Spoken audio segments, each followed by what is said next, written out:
Muy bien, pues siendo hoy lunes 7 de enero del 2022, lo digo con mucha conciencia porque la semana pasada me equivoqué en la fecha, pero bueno, ahora no. Comenzamos nuestra sesión en la que ya de modo franco, ahora sí que de lleno, vamos a comenzar a exponer propiamente esa virtud maravillosa que es la de la fe, la virtud de la fe. Pero como ya vimos, la fe tiene dos vertientes, dos estilos, dos maneras de enfocarse, que son, repito, la fe racional, a la cual la inteligencia humana está capacitada para alcanzar el conocimiento de que Dios existe. En esta tierra ni los más grandes místicos van a alcanzar el conocimiento preciso de cómo Dios es, porque eso es la visión beatífica. Y eso solo se alcanzará una vez que hayamos salido de este valle de lágrimas y nos encontremos con un destino que en gran medida habremos de elegir. El camino que a través de la ética nos conduce a nuestro último fin, que es Dios. Pero con un enfoque en esta serie de sesiones más centrado en la revelación que propiamente en la inteligencia, sin descartarla, por supuesto, vamos a ir viendo a qué se refiere propiamente la virtud de la fe. Y solté por ahí en el grupo algunas preguntas a las cuales pues vamos a ir dando algunas respuestas. ¿Te consideras un hombre de fe? ¿Hasta qué punto llega tu fe? ¿A quién le crees más? ¿A tus necesidades o a Dios? ¿Te resulta difícil creerle a Dios o no? Porque fíjense, aquí hay comenzando de lleno con mi comentario sobre lo que es realmente la fe.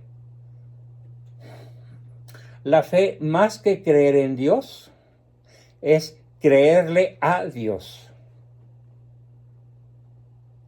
La diferencia es abismal. Yo puedo creer que Dios existe. Sí, está bien. Pero creerle a Dios, sobre todo al Dios que se revela, al Dios que se inserta en nuestra historia, a Cristo, creerle a Cristo, eso sería la más perfecta definición de fe.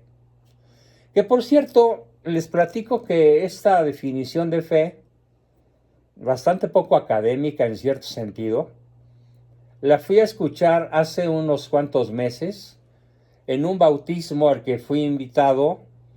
Pues era el bautismo de mi nieto Fernando en Monterrey. Entonces en una parroquia regiomontana, nada popis, nada elegante, porque pues mi hija no tenía muchos recursos para hacerlo en la catedral o qué sé yo. Y nos fuimos a una iglesia, a una parroquia típicamente pueblerina, con un sacerdote muy simpático y muy pueblerino, que se pasó su sermón, o más bien dicho su fervorín, sobre el bautismo una vez que Fernandito fue bautizado, explicándonos muchas cosas. Y entonces soltó la pregunta a los 40 invitados que estábamos ahí, preguntó qué es la fe. Algunos levantaron la mano, cuando vi que nadie supo, la levanté yo y dije, pues la fe es el conocimiento racional de Dios o un don gratuito sobrenatural que Él nos regala. Y nos dijo, ¿cómo te llamas? Pues Juan Bosco, a tus órdenes, padre. Muy bien, es correcto lo que dices, pero yo les voy a decir algo más rotundo, más interesante. La fe, todavía mejor expresada, es no creer en Dios, sino, no tanto eso, sino creerle a Dios. Y particularmente, creerle a nuestro Señor Jesucristo. Creer en su palabra, y difundirla, proclamarla, y sobre todo la fe más que nada en esta época tenebrosa es combatir el mal. Solo los que no tienen fe se quedan callados. Solo los que no tienen fe tienen miedo de proclamar la verdad o de denunciar el mal.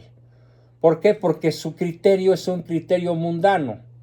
Es decir, se van a guiar por el temor al mundo, por el temor a lo que el mundo pueda decirles, a lo que el mundo pueda quitarles, a lo que el mundo pueda criticarlos, o cerrarles puertas, o censurarlos, o qué sé yo.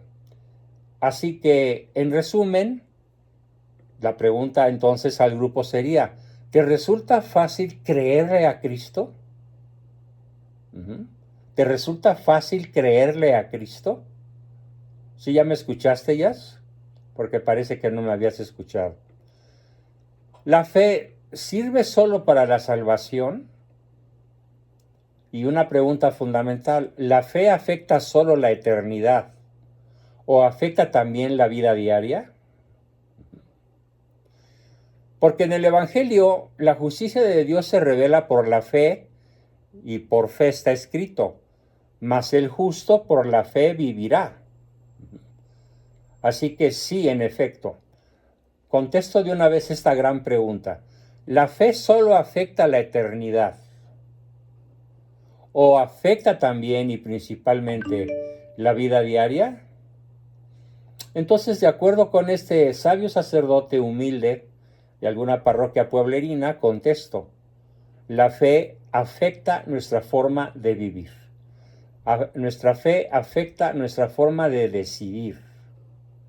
Nuestra fe afecta cada uno de nuestros actos libres. Porque podríamos decir que una persona de fe conduce su vida invariablemente con los ojos de la fe puestos en la eternidad, incluyendo las muchísimas cosas que pudiéramos no comprender.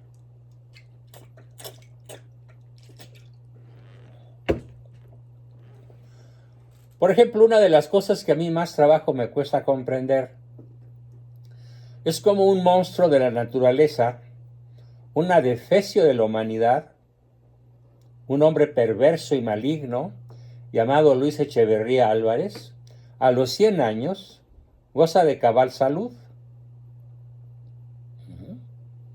O sea, sí, ya sabemos, como dice el ranchero mexicano, ¿no? Hierba mala nunca muere. ¿Y cómo es posible que muchachos de 15 años, en la flor de la edad, con todo un futuro por delante, o de 20 o 30, o como mi superalumno y superamiguísimo Enrique López, hayan sido llevados al cielo a los 42 años, cuando todavía habrían podido hacer el bien otros 60 más, cosa que él hacía con un nivel de brillantez que yo envidiaría. Porque muchas veces yo le hacía el chiste a Enrique, cuando yo sea grande quiero llegar a ser como tú. Y eso que prácticamente le doblaba yo la edad. Hay muchas cosas que solamente por la fe podemos decir, bueno, pues racionalmente no lo entiendo, como lo que acabo de decir.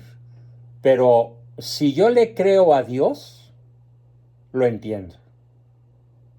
¿Sí? Entiendo que no lo pueda entender yo, porque a la luz de mi corta inteligencia, solo me queda creerle a Dios.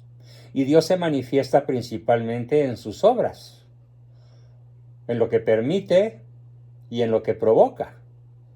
Porque aquí vale la pena introducirles un conocimiento muy interesante. Sostenía yo una discusión con uno de mis nietos justamente ese mismo día del bautismo. Y entonces él decía, abuelito, pero es que yo no comprendo por qué Dios ha matado a tantos millones de personas, por ejemplo, en las guerras y en las enfermedades. Y tuve que explicar largamente, por fortuna terminó entendiéndolo, con mucha apertura y mucha humildad intelectual, a pesar de sus 18 años. Lo que terminó él entendiendo es que Dios tiene dos tipos de voluntad. La voluntad activa, mediante la cual hace cosas, ¿sí?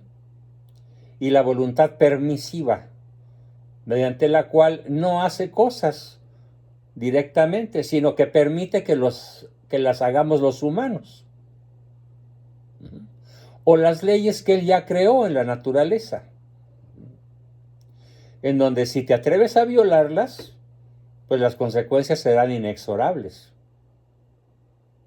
Como violar la ley de la gravedad, por ejemplo, o la ley de la combustión, o la ley del equilibrio, o cualquiera otra. Si las violas, solamente mediante una intervención divina directa, que llamamos milagro, las leyes naturales podrán ser suspendidas. Y de hecho así se define milagro: la suspensión transitoria o definitiva de una o varias leyes naturales. Entonces, independientemente de si es voluntad divina directa o voluntad permisiva, por ejemplo, en esta larguísima y terrible enfermedad de la que ya voy, parece, cantando victoria, pero todavía no acabo de salir, pues Dios no la ha causado, Dios me la ha permitido.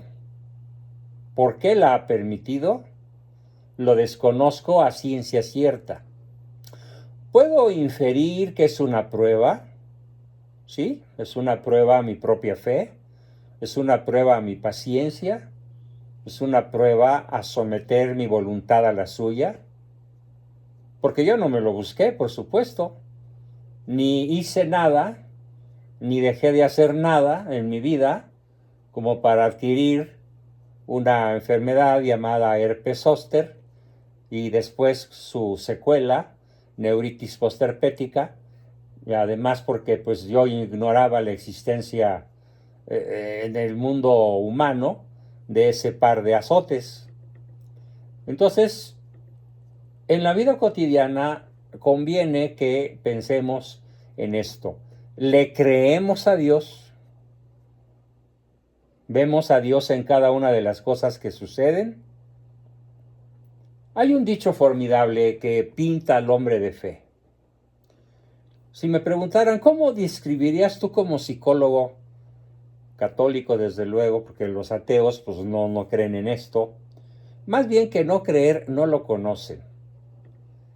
Y lo que pinta a un católico auténtico, desde el punto de vista psicológico, sea profesional de esa ciencia o no, es la siguiente afirmación: todo lo que ocurre sucede para el bien de los que creemos, de los que le creemos a Dios.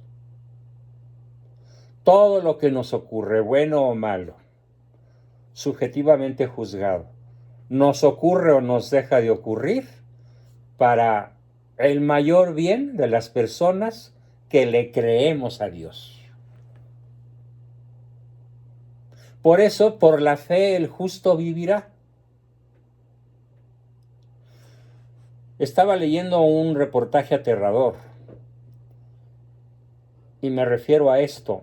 En el Instituto Tecnológico Autónomo de México, que fue fundado por Alberto Balleres, una persona a la que yo conocí muy bien hace décadas, porque fue mi cliente, dueño del Palacio de Hierro, fundador del ITAM, del Instituto Tecnológico Autónomo de México, y presidente ejecutivo hasta los 90 y tantos años. Acaba de morir hace unos cuantos días. Leí un reportaje acerca de que en el ITAM ha habido, en lo que va del año, más de 10 suicidios. Estamos hablando escasamente de 38 días. Bueno, y el año pasado se alcanzó casi el centenar de suicidios entre chavos, alumnos del ITAM. ¿Cómo es posible? Obviamente, porque esas personas no son justas, y no se aprovecharon de esta tremenda afirmación. El justo por la fe vivirá. El justo por la fe vivirá. Y como seguramente estos chavos andaban en cuestión de drogas, de sexo, de vicios, de permisividad, de irresponsabilidad, les recomiendo a todos, por favor, les voy a pedir de tarea, si tienen tiempo, que entren a Netflix o a ver dónde la consiguen y vean una película corta de 1 hora 10 que se llama Los Herederos. Así, escriban su nombre, Los Herederos. Es la historia de un grupo de chavitos de entre 15 y 18 años, hecha como con una cámara que los va siguiendo a lo largo de su vida cotidiana. Pinta el terrible desastre de la juventud de hoy. Y podemos decir que son justamente lo contrario de esta afirmación. El justo por la fe vivirá, y entonces, ¿cuál sería lo contrario? El injusto por su falta de fe morirá. Se suicidará. Será víctima del alcoholismo, de la drogadicción, de la violencia que lo sorprende, como dice un dicho por ahí muy sabio, el que ama el peligro en él perece.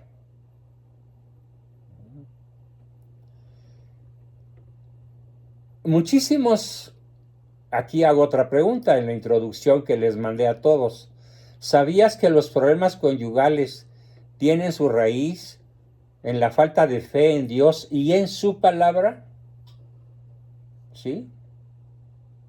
Porque cuando uno tiene problemas conyugales, le cree más al corazón propio, al hígado, a los órganos sexuales, que a la revelación, que a la palabra de Dios.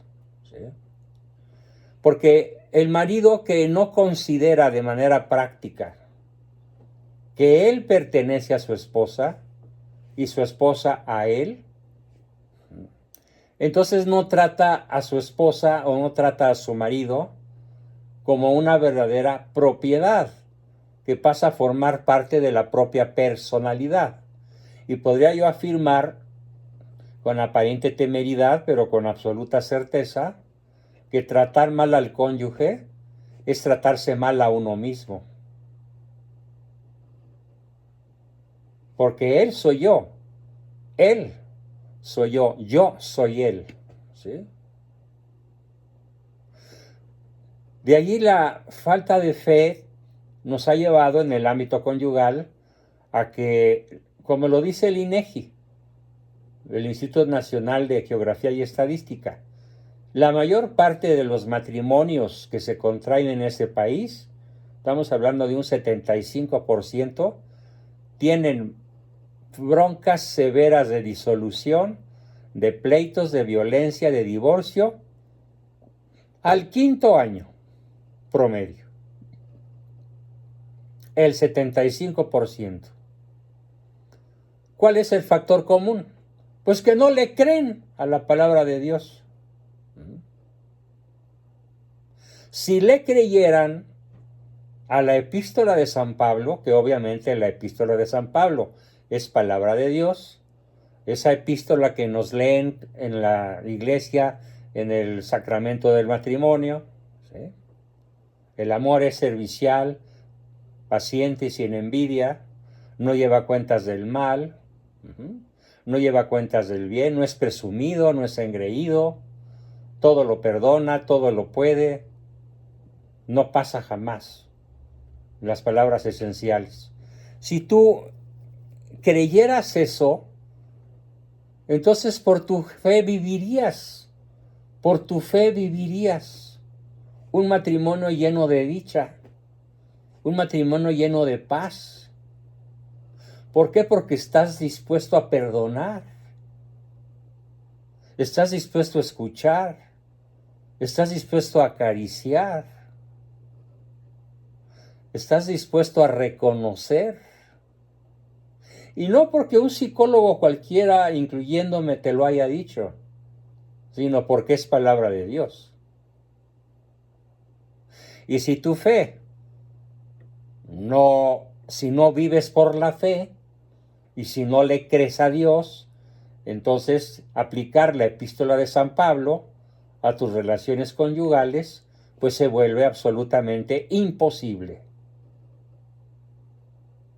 Por esa razón, el justo por la fe vivirá.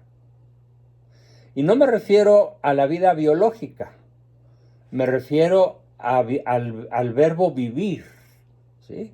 No al hecho de estar vivo, sino al hecho de vivir la vida.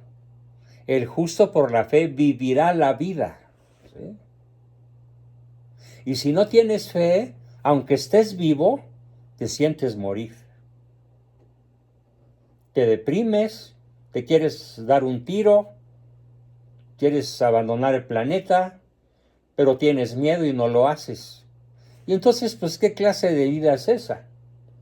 ¿Por qué? Porque en tu corazón, en tus actos, en tu vida cotidiana, no hay justicia.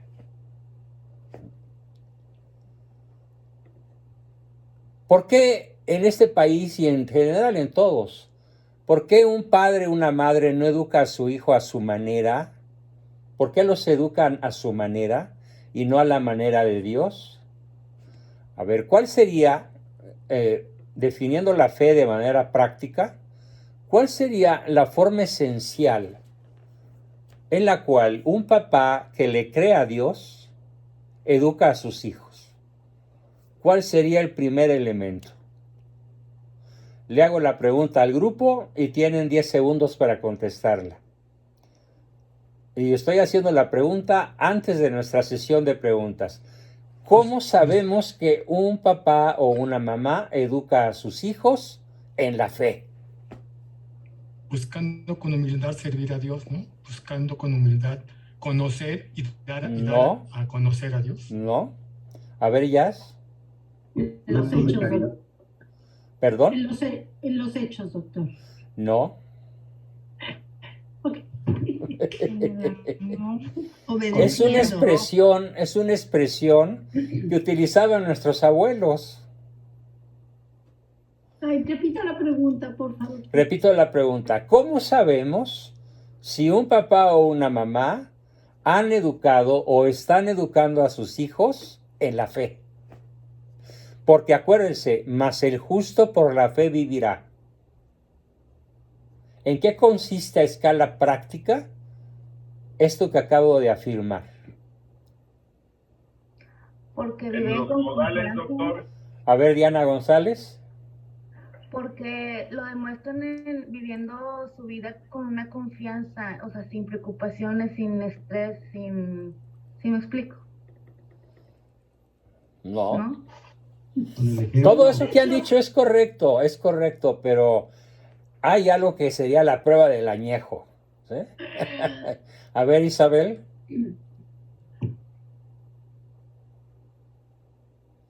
¿Se refiere a que de tal palo tal astilla, como a ese dicho? ¿Doctor? No. ¿Por el testimonio de vida? No. Bueno, ya hubo muchos chances y ahí les va. A ver, el último, Mario. Por los modales, doctor. No. Hechos. Tal vez porque los niños son felices. No. Ok. Todo es cierto, pero hay algo que está por encima de todo eso. Una familia educadora en la fe, lo primero y lo que va a enseñar de manera permanente es el santo temor a ofender a Dios. He dicho. Inculcar en los niños el santo temor a ofender a Dios. Correcto. Lo cual nos lleva a la conciencia recta e ilustrada. Lo cual nos lleva al mantenimiento del estado de gracia. Lo cual nos lleva, como decía alguien por ahí sabiamente, a vivir sin preocupaciones o con un estrés muy manejable o incluso muy reducido o tal vez nulo.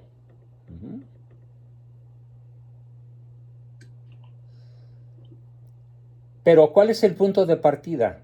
El santo temor de ofender a Dios. Que alguna mala pedagogía por ahí de algún curita pueblerino infiernero llegó a considerarse como el miedo a Dios, como el temor a Dios. Es una expresión totalmente desafortunada. A Dios no se le teme. Y voy a poner un ejemplo muy sencillo. En el plano estrictamente humano, ¿acaso a una persona que amamos no tememos ofenderla? Piénsenlo. Sí. Y nos cuidamos en movimientos, en gestos, en palabras, en actitudes, en decisiones, con tal de no ofender o lastimar a nuestro cónyuge cuando realmente lo amamos. Cuando no lo amamos, pues nos vale gorro. No nos cuidamos de no ofenderlo. Pero cuando lo amamos, lo primero que cuidamos es evitar la ofensa. Incluso la ofensa que pudiera ser involuntaria. A mí me costó muchos años aprender a modular mi voz, de tal modo que mi esposa no se sintiera ofendida. No es que yo gritara, sino por un tono de voz acostumbrado a dar conferencias, acostumbrado a manejar, cuando se podía, hace 2 años, ¿no? Auditorios enormes y a veces sin micrófono, pues entonces tengo voz de trueno de manera natural. Pero aprender a modularla para que mi esposita se sintiera amada, pues sí me costó cierto trabajo. Y al principio era, pues si no te estoy gritando. No, pues es que es la forma de hablar, no es el grito. Es la forma de hablar. El que ama finalmente acaba por encontrar la forma de no lastimar, de no ofender. Por eso es radicalmente el primer paso de una educación en la fe. Transmitirles a nuestra prole el santo temor de ofender a Dios. Lo cual los va a llevar a caminar con sumo cuidado en multitud de cosas que por desgracia el hombre posmoderno no reflexiona. Pero, no piensa en disculpe. ellas. Sí, Luz González. Pero eso no significa que debemos de temer a Dios en la manera de que Dios es un Dios castigador, ¿verdad? Obviamente Dios no castiga. Es otro concepto. Ajá, exacto, porque, bueno, yo le enseñé a mis hijos que Dios es amor, Dios es su amigo, que ellos pueden hablarle con toda confianza a Dios. Jamás les enseñé que Dios castigaba. Muy bien. Porque Dios es amor, ¿verdad? Y eso yo lo vine a aprender ya de grande. Fíjate. Yo de chica, pues, a mí me criaron de la manera, sí, claro, el temor a ofender a Dios, pero también porque... Pues, porque había mucho miedo. Sí, en esa pedagogía incorrecta hubo mucho miedo, no hubo mucho amor. Sin embargo, hay un concepto fundamental, que fue probablemente el que más trabajo me costó transmitirle a mi nieto en aquella discusión que les platicaba hace unos minutos. Y es el concepto ranchero, dicho a lo ranchero, de que palo dado ni Dios lo quita. O dicho de una manera filosófica, Dios no te va a eximir de la consecuencia de tus decisiones.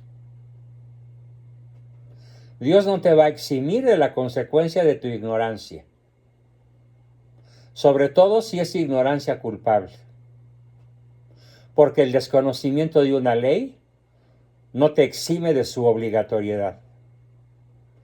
Y estamos hablando de las leyes en cualquier aspecto de la vida. Sí, y esto lleva a muchos, perdón Luz, esto lleva a muchos a pensar que Dios castiga. No es que Dios castigue, es que las consecuencias de nuestras acciones sí, exactamente, nos llevan a algo que parece castigo.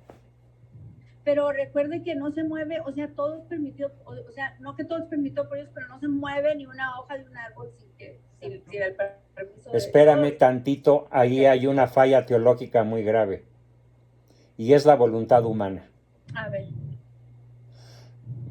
Sí, pues lo único dice Paul Claudel, un formidable filósofo francés converso al catolicismo y que alcanzó cumbres de genialidad y de fe católica asombrosos. Paul Claudel nos enseña una cosa que es muy importante entender en este terreno en el que nos estamos moviendo, que es el terreno propiamente ya de la fe como virtud.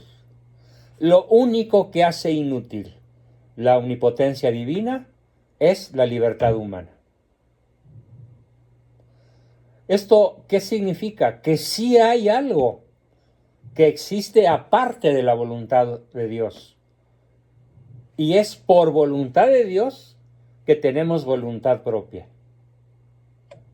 Porque nuestro libre albedrío es un don gratuito de Él. Es un don natural, no es un don sobrenatural, es un don natural. Todo ser humano, no descerebrado, no esquizofrénico profundo, no loco, y que ya alcanzó la edad racional, a los 7, a los 8, tal vez a los 9, tiene libre albedrío. Y su libre albedrío lo puede llevar a moverse a pesar de o contra la voluntad de Dios.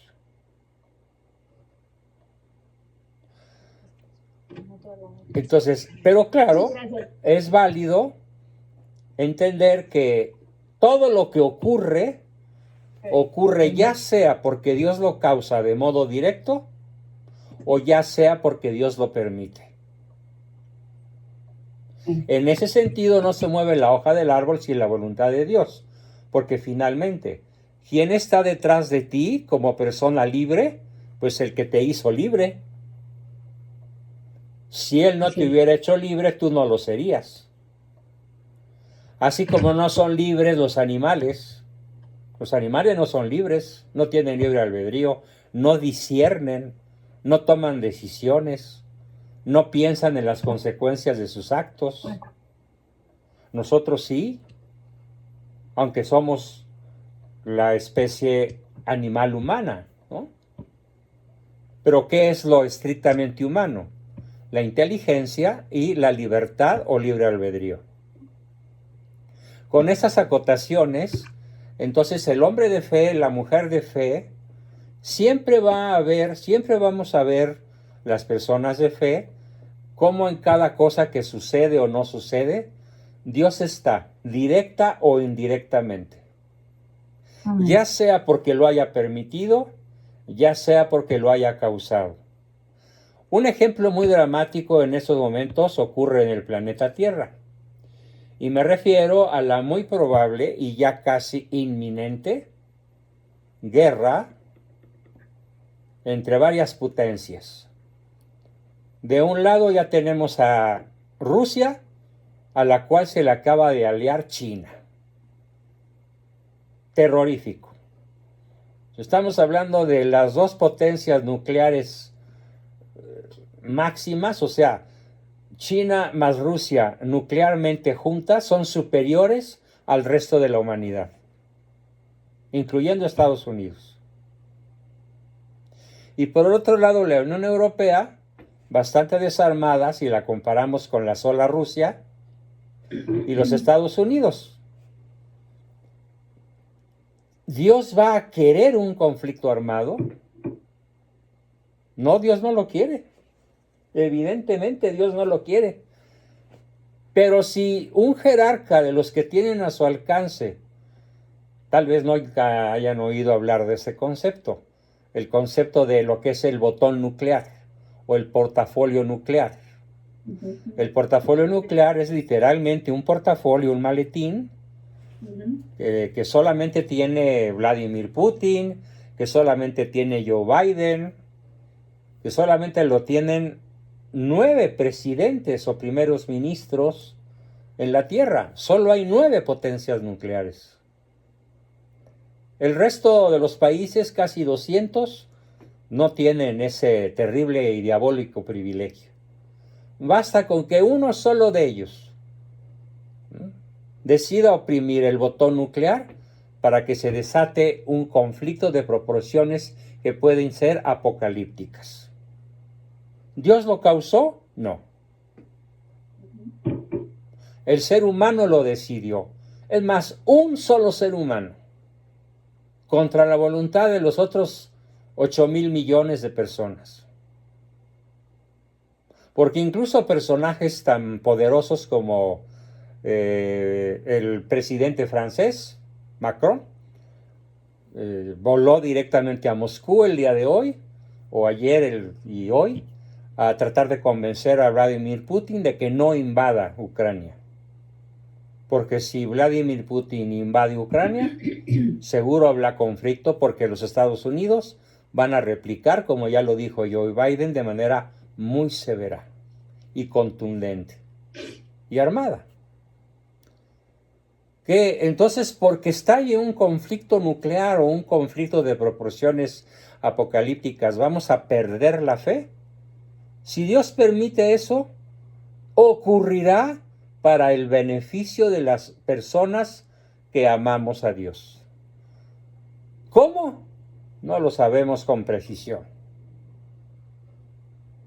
Porque habría que analizar cada caso, cada persona, cada circunstancia, cada situación. Vamos a imaginarnos qué pudo haber tenido de bueno para aquellas personas que en la Segunda Guerra Mundial sufrieron el bombardeo con bombas de fósforo por parte de los ingleses. Alemanes, niños, mujeres, ancianos, heridos de guerra, que estaban refugiados en la ciudad de Dresden y que fue bombardeada por los aliados, ¿sí? HSDP, por decirlo bonito, para minar la moral del pueblo alemán. ¿Cómo podemos pensar en que alguna de esas personas, que fueron 300,000, que ardieron durante días por las bombas de fósforo, pudieron haber sufrido, vivido alguna consecuencia positiva? Bueno, pues a lo mejor algunos se convirtieron, o muchos se salvaron, o todos ellos se salvaron ante un dolor que ya no podían suprimir, porque la bomba de fósforo es inapagable una vez que empieza a arder en el cuerpo humano. Entonces hay muchas cosas que no podemos contestar de manera precisa, pero que sí se contesta profundamente, tal vez no precisamente, pero sí profundamente, la persona de fe. ¿Por qué Dios lo permitió? Solo Él lo sabe, y acepto su santa voluntad.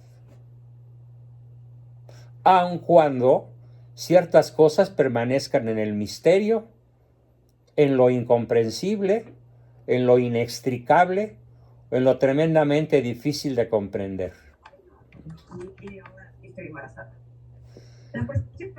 Así que entonces, por la fe, el justo vive.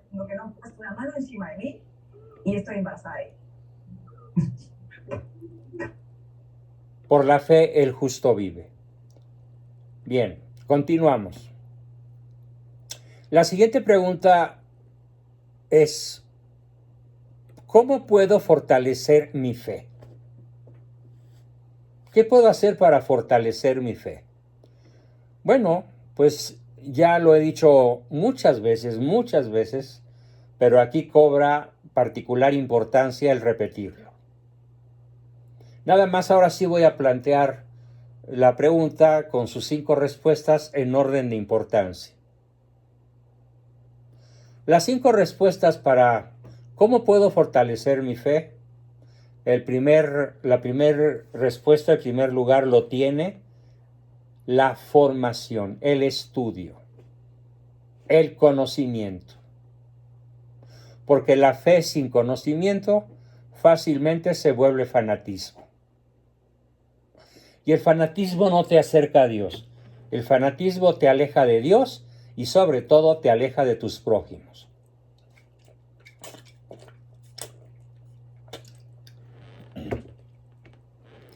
Una de las características más graves de las sectas es justamente la manera como ve al prójimo. El sectario ve al prójimo como un estúpido, como un imbécil, como un sujeto desechable, como alguien que no merece vivir. De hecho, por ejemplo, en mis encontronazos con multitud de protestantes, me dicen, no, Juan Bosco, tú ya estás condenado. Tú ya estás condenado porque no has declarado en nuestra asamblea de creyentes verdaderos. No has proclamado a Jesucristo como tu Señor y Salvador. Y yo le digo, mira, no lo he proclamado en tu asamblea, pero sí en la mía. Y la mía se llama Iglesia Católica. Y fue fundada en el año 33. Y la tuya, pues bastante después del año de 1521, ¿no? Y se enfurecen. Y terminan insultando, cortando y maldiciendo, porque es característica del hombre sectario, del que no ha estudiado la posibilidad muy cercana, muy fácilmente incluso demostrable, de que su, entre comillas, fe no lo es. ¿Por qué? Porque no se ha dedicado a estudiar.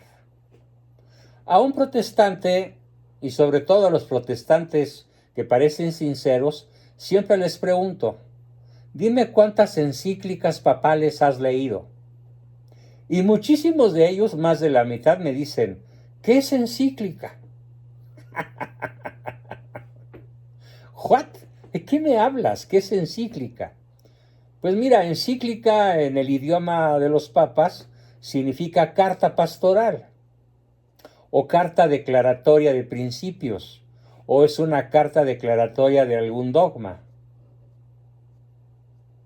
Si no has leído ni estudiado las encíclicas, no puedes ser un buen católico y por eso te volviste protestante. Mal católico, futuro protestante. ¿Y quién es un mal católico? Bueno, pues vamos a usar un parangón.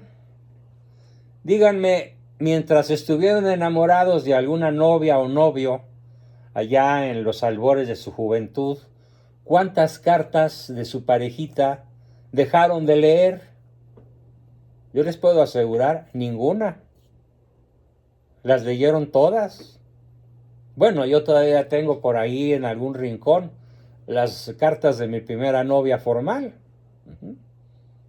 Porque, bueno, las considero un tesoro literario, por así decirlo. No sentimental. Pero las leí todas. ¿Por qué? Porque tenía interés en su persona, en conocerla, en tratarla, en quererla, etcétera, y de alguna manera, pues sí pensaba en serio en un probable futuro matrimonio. El que no se haya dado no significa que no haya tenido yo interés, o ella. Entonces, si somos católicos, ¿cuántas cartas de nuestros papas tendríamos que haber dejado de leer? Ninguna. Haciendo la analogía. Si la persona te interesa, leíste todas sus cartas. Y no solo las leíste, las contestaste. ¿Sí? Ya fuera de modo breve o de modo muy amplio, o a lo mejor solo verbal porque no podías escribir por alguna circunstancia práctica. Pero siempre fue un mecanismo de comunicación. Incluso muchas parejas, por ejemplo, mi esposa y yo tenemos la saludable costumbre de tener un librito común en donde nos escribimos. En ese librito ella escribe sus miedos, sus inquietudes, sus alegrías, sus temores, sus tristezas, sus peticiones. Lo escribe cada 8 días, cada 15 días, cada mes, y yo le contesto o viceversa. Y es una comunicación maravillosa, epistolar, que recomiendo que todas las parejas tengan.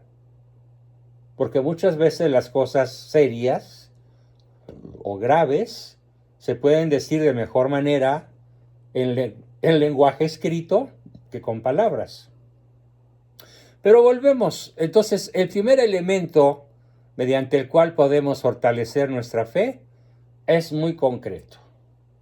Leer las encíclicas de los papas. Háganlo. Que se diga que este grupo y nuestros amigos y los que nos siguen por Facebook, por YouTube, por Facebook, somos católicos, en serio. ¿Por qué? Porque leemos las cartas de nuestros pastores, de nuestros papas. ¿Y saben qué es lo más divertido del asunto? Que todas están en internet. Y otra cosa todavía más divertida, todas son gratis. Ninguna cuesta. Vamos, ni un centavo. Basta con dar un clic para que tengas acceso a ellas. Simplemente en un buscador como Google, Firefox, Safari, en la parte de arriba escriben encíclicas papales. Clic y aparecen todas. Y lean una cada semana o una cada mes siquiera, para que se sorprendan del formidable tesoro, un tesoro de incalculabilísimo valor, que es el tesoro de nuestra fe. Estamos a fondo, ya de lleno, hablando de la virtud de la fe. Entonces, la persona que no lea las cartas de nuestros papas, simplemente no puede acrecentar su fe, porque no va a acrecentar su conocimiento, sobre todo en cuestiones muy puntuales, cuestiones en el plano de la vida conyugal, cuestiones en el plano de la vida obrero-patronal, cuestiones en el plano económico de las naciones y de los pueblos, cuestiones de la moral de la vida cotidiana, multitud de asuntos. Por eso el hombre justo, la persona justa, por su fe vivirá. Si llevamos a la práctica la respuesta a esta gran pregunta que acabo de hacer, ¿cómo puedo fortalecer mi fe? Ponte a leer las encíclicas papales. Punto. No hay de otra. Son fascinantes además. Están escritas de una manera elegante, de una manera a veces un tanto coloquial, pero de una manera excelentísima. No son solo piezas cristianas o católicas o religiosas, son obras de arte literarias.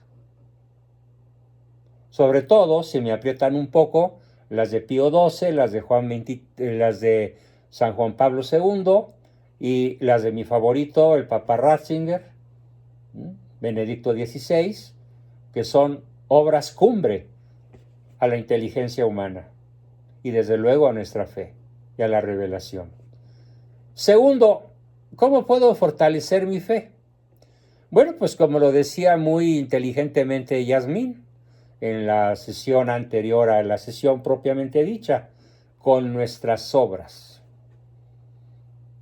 Nuestras obras fortalecen nuestra fe porque el justo por su fe vivirá.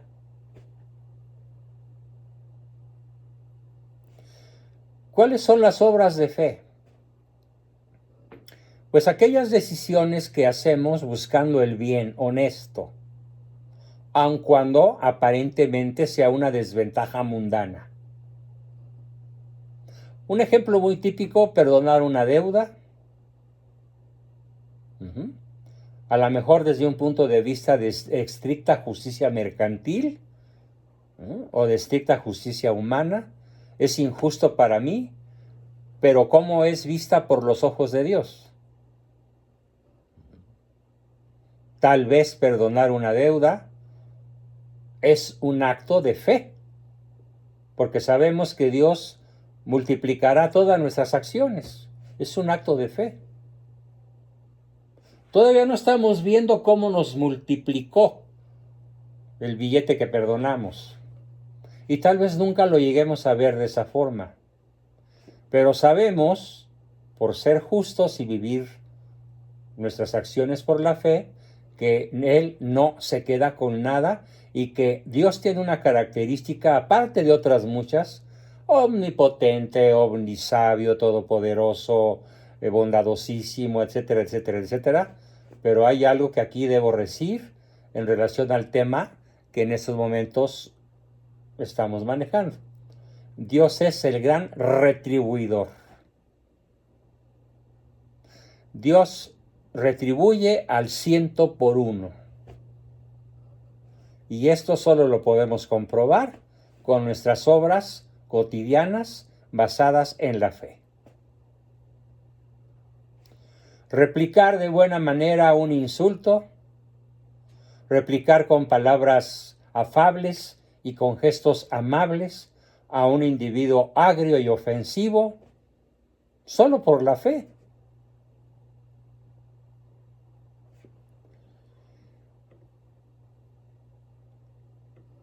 Otra manera de fortalecer la fe. Ya quedamos, el estudio, las obras, la oración. La oración, sobre todo recomiendo la oración en segundo plano, que es la oración permanente del día completo. Mientras estás en vigilia, de alguna manera por tu mente, haz que pasen el Ave María y el Padre Nuestro N veces. Aunque te distraigas, retómalo. Retómalo en tu interior. A lo largo del día hay largos lapsos en los que no hacemos nada o estamos haciendo algo de tipo mecánico que permite que en la mente haya ideas, sentimientos, pensamientos. Bueno, pues entonces en vez de pensamientos e ideas sin valor, coloca un Padre Nuestro, coloca un Ave María, coloca una ejaculatoria o cientos de ejaculatorias, o la oración a San Miguel para que nos libre de las acechanzas del demonio, que acosa, acusa, seduce, molesta y tienta. Y entonces la constante oración nos libra del mal. Y además está en el Padre Nuestro, ¿no? Es la frase final del Padre Nuestro. La oración, pues. Otra más, mantenernos en estado de gracia. Si cometes un pecado mortal, y ahora sí que el que no cae resbala, en la casa del jabonero, el que no cae resbala, si tienes conciencia de un pecado mortal, confiésate lo antes posible. No dejes pasar meses y tal vez años sin confesarte. Contéstate a esta pregunta tan sencilla. ¿Cuánto hace que no te confiesas? Si tienes más de un mes, más de 2 meses, algo anda mal. Y algo podrido apesta en Dinamarca, como dice Hamlet. Justamente en la obra cumbre de Shakespeare, Hamlet. ¿Sí? Es el mal. Entonces no dejemos que el mal se vuelva natural. No dejemos que el mal se vuelva nuestro compañero. No dejemos que el maligno se apodere de nuestra alma a tal grado que ya ni siquiera nos demos cuenta. Porque entonces estamos a punto de perder la fe o ya la perdimos. Y algo en donde generalmente la puerca tuerce el rabo, ¿cómo podemos acrecentar nuestra fe? Con sacrificios. Y aquí recomiendo que recordemos, principalmente, y con esto cierro la sesión de hoy, al prototipo en la historia de la humanidad, al prototipo de hombre que demuestra su fe, in extremis. Me refiero a Abraham, que prueba su fe cuando Dios le pide que le lleve en sacrificio, como si fuera un becerrito o una paloma, a su hijo Isaac. Y cuando ya Abraham se dispone a clavar la espada o el puñal o el arma que haya sido para el sacrificio, la que se acostumbraba en aquella época bíblica para el sacrificio de animales, que era lo acostumbrado en el culto divino. Cuando ya se aprestaba a traspasar el corazón de su hijo, Dios mismo detuvo su mano y le dijo: te haré el líder de una gran nación, tan numerosa y tan poderosa. Ya conocemos toda la promesa de Dios a Abraham, que probó su fe, incluso estando dispuesto a ofrendar a su hijo en oferta, en sacrificio, porque Dios así se lo había pedido. Era una simple y terrible prueba. A nosotros no nos va a pedir Dios algo similar,